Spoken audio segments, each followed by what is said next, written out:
Hi, this is Jane. Normally I would be saying welcome to my kitchen, but I'm going to tell you welcome to my cabin. I'm up here for a week. This is my home away from home. This is my secret hideaway. The minute I pull into the driveway, all stress is gone. Gandhi. One of my favorite things to do is up here, obviously, is to cook. But I'm going to show you how to cook with a cast iron skillet, one of my favorite pans. I'm actually going to make one of my favorite meals that I do out here with my cast iron. First thing I'm going to do is I'll put a little bit of oil in the pan.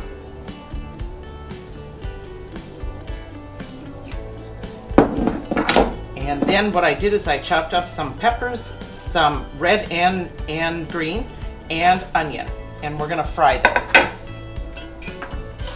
What's really nice about this pan is you can use any type of utensil because you're not going to hurt the inside of the pan. I'm not sure what would take to hurt this kind of pan. The other thing that's really nice about this is you can use it when you're on the campfire. You can use it on the stove like we're doing, and you can use it in the oven. Any temperature, doesn't make any difference. And the one thing that's really important is make sure you always have a hot pad nearby because the handle does get hot at the same temperature as this pan, so you want to make sure to be careful on that.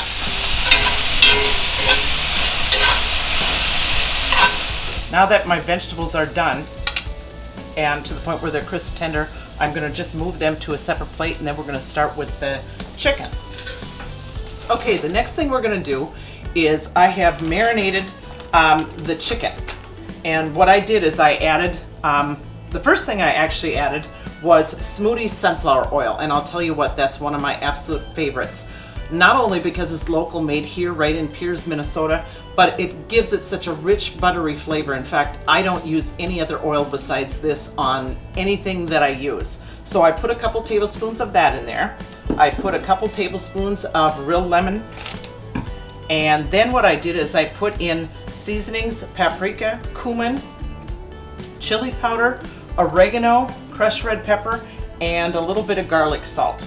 Mix that all together, and I marinated. You have to at least marinate it for an hour. You can marinate it up to 4 hours. But I've got it all mixed together, so what I'm going to do is I'm going to add this to my pan. Just added my chicken, and to make it safe to eat, you want to make sure that the chicken has an internal temperature of 165 degrees. Okay, now chicken is done. It's reached 165 degrees. So what I'm going to do is add the veggies back into there. And what I'm going to do is just mix this up and just heat it up a little bit. And then it's ready to go. Okay, my fajitas are completely done. So now what I'm going to do, and yes, did I sample a few of these little items in here? Absolutely. What I'm going to do is I'm going to make some fajitas.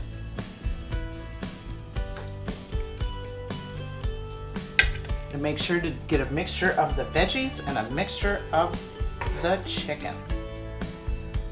Now, if you want details on exactly what I put in here, all you have to do is go to cobransblog.com, and the full recipe will be in there. Now what I'm going to do is just add some freshly shredded cheese.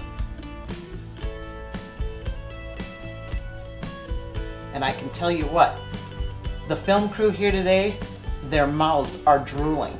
They're waiting for dinner, and they are going to be fed very good today. The other thing is you want to add some toppings, and this is just your choice.